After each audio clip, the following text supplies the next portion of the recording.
is an expectation, school, daily living skills, when there has to be an expectation for someone who doesn't like expectation, how do we balance it so both people, the therapist, the parent, and the autistic individual both get their needs met or feel seen and heard in that situation? This is where using invitation comes in. Invite them to think of a creative way to maybe solve the problem. I know you don't want to do that, and I know there's something getting in your way.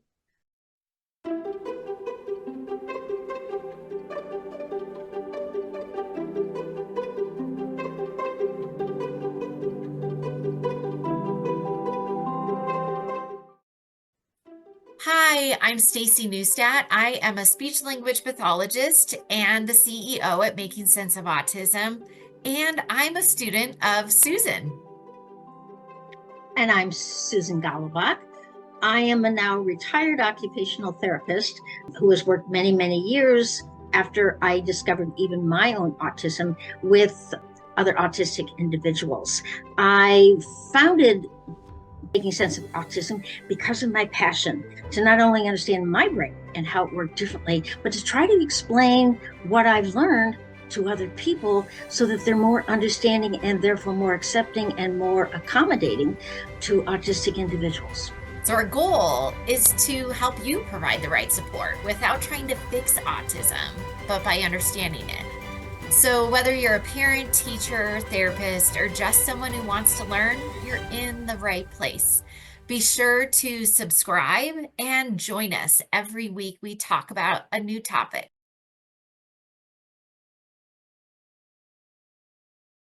Today, I want to take a moment to talk about expectations, not just the big ones, just the small, invisible expectations that we all carry without realizing it.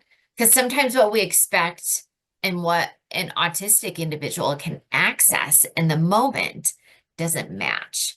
And that mismatch can create a lot of frustration for everyone. And Sue, one of my favorite things that I never thought of as expectation is when we praise individuals. How if we praise them, because I have a lot of clients who hate praise, when we praise them, that creates that expectation that they have to do it again. So expectation can look like a lot of different things. And I think as therapists, we don't even realize how much of an expectation we're putting on them. Like even when we suggest an activity, like that creates expectation. So from your perspective, what are some other situations that we're not aware of that are creating the idea of expectation? And what do we do instead? I'm growing up, expectations were the things that basically drove me away from people and into my own world. As my aunt who was living with us said, her description of me growing up was, well, you didn't say anything, you didn't do anything, you were just there. Well, yeah, because that kept me under the radar of people making expectations. I absolutely hate it. I would get so angry when people would praise me because you're right. It was another form of an expectation that, oh, you're so good at this. Well, now expected that I should always be that way. And subtle little things that when asking questions, you ask me a question. Well, now you're expecting something. You're expecting a response. Offering me something, you're expecting a response. Think about it. Mhm. Anytime you interact, if you attempt to communicate with me, there's an expectation that I need to respond. And what if I can't? What if I don't know the words to respond? What if the response I feel that this is how I want to respond doesn't match what you want from me? And I know what you want from me is not what I want. So it puts a tremendous amount of stress and pressure. So, yeah, growing up, that was just me. I was, and everyone thought I did nothing, I said nothing. But that's not true. I was there, but no one recognized me. I grew up feeling like Casper the ghost. I just, I didn't, people couldn't see me because they never saw the real me. They only saw the person they expected me to be. And didn't ask about you, I'm guessing. So you sat there Never, and no one took interest never. in you. They knew I was different, but no one would Mhm. talk about it. No one would acknowledge it. They would only praise me when I did things that they expected of a Yeah. tip. So what do you wish they would have done differently to see you so that you did feel seen and heard? It's about how I feel, how what I want, um, how and notice because I couldn't always articulate if you would ask me open-ended questions like that, but observe and watch and say, "Oh, I noticed this. Is that how you feel about it, or is that what you want?" Um, Ask me some yes or no questions to which I know I can respond to yes or no, because then I would recognize that you got it on there, you nailed it, or no, you're off on that. That's not right. Um, uh, because I didn't have the words to necessarily express if it was an open-ended question. How do you feel? What is it you want? I mean, those are way too open-ended. I couldn't respond. And so people assumed I had no wants or I had no, because I couldn't come up with the language for it. But if you put it to words, I can recognize when you get what's in my head that I'm trying to say. And I think that's the biggest challenge too for some individuals. I have to say, it is less challenging for me now that you have taught me so much about how you perceive the world and how other autistic individuals perceive the world. I feel like I get my guesses get a little bit closer, but when that guess is very difficult for a parent or a therapist to figure out, where do they even start? Use the words show me. I can act faster and easier than I can speak, than I can retrieve the words. I have that ability to do what it is that's in my head. Now, when I do it, you have to, again, be a little more creative in thinking about why are you doing that? What is the significance of that? Yes, it's a whole lot easier for you if I had the words Yeah. to explain. But when I don't, that is one of the key observations about autistics in terms of how we're different is social communication. That Mhm. is the key. And yet you're ignoring it as if you're ignoring that if I am blind and you want me to see, well, look at this, just see. Well, Mhm. excuse me, you're asking me to do what is very obvious I can't. So you really do have to learn to read and interpret nonverbal communication. Typical people do nonverbal communication all the time, Yeah. subconsciously.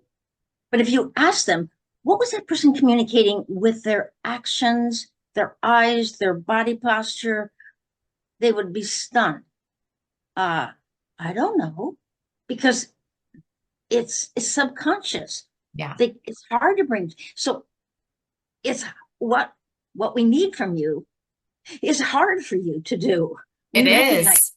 but it's not impossible No, it's to definitely bring not. it from the subconscious to the conscious level and think about it and try to use words to interpret what you're seeing, um, and throw those words out, even if they're wrong. We'll let you know, no, you don't quite have it right, and we'll try to demonstrate again until you finally figure it out. But that's what we're trying to do with the making sense of autism. is to make people aware of what to look for and how to interpret what they're seeing so that they can learn to read the nonverbal communication of autistic individuals. And I would say that truly is that definition of what we mean when we say the individual just wants to be seen and heard. It's interpreting their nonverbal communication accurately. So Mhm. we've been talking about expectation and sort of what to do instead of that heavy feeling of expectation. Now, what about those moments where there is an expectation, school, daily living skills, when there has to be an expectation for someone who doesn't like expectation? How do we balance it so both people, the therapist, the parent, and the autistic individual both get their needs met or feel seen and heard in that situation? This is where using invitation comes in. Invite them to think of a creative way to maybe solve the problem. I know you don't want to do that, and I know there's something getting in your way. Well, you invite them to problem solve. Well, what about if we did it this way? Or what about if I took you to school today and talked to your teacher, or let the teacher know that you're kind of upset today or you're having a bad day? Would it help if I did that? See, you're inviting them and offering options that when they hear the right one, they'll say, yeah, I'll take that. Okay, now let's go with it. Problem solved. Um, think about, instead of expectations, invitations. Invite them to work with you, to explore options, and choices, and but be willing to accept if they say no. Yeah. Oh, okay, that isn't going to work. Well, how about this one? Or maybe, do you have any ideas? Show me Yeah. what your idea is. Oh, your idea is you want to stay home. Uh-oh, but I can't offer you that option. It's just not an option. And I had to say that Mhm. to my autistic kids too, and they're stunned. But it's so let's explore the other options. We just Yeah. until we find one that works for both of us, that will meet my needs and meet your needs. But that one won't work, and I can't offer that. Yeah. I love that. I love that. Invitation instead of expectation. Even just saying it is like, oh, that feels not as demanding. Wonderful. So we will on December 8th be having a workshop where we dive a little bit deeper into this topic because we see the need. It is seeing the signals, how to understand autistic nonverbal communication when you feel stuck. Because I see it and I used to feel it. You just feel stuck when you have something, whether it's a goal or some skill you're trying to teach, but the individual isn't grasping it. And it's not you, it's not them, it's how we are seeing it. It's the lens we're seeing it through. So mark your calendars. We will be doing that December 8th. If you enjoy the talks that Sue and I do every week, be sure to subscribe, hit the little bell so that you get notification every week when we put these out, and be sure to get on our newsletter when you go to our website, www.makingsenseofautism.com, and sign up for our newsletter. Not only do you get these and our vlog, we often have some great freebies that we put out every week. So great information today. Thank you, Sue. Thank you for asking, Staci.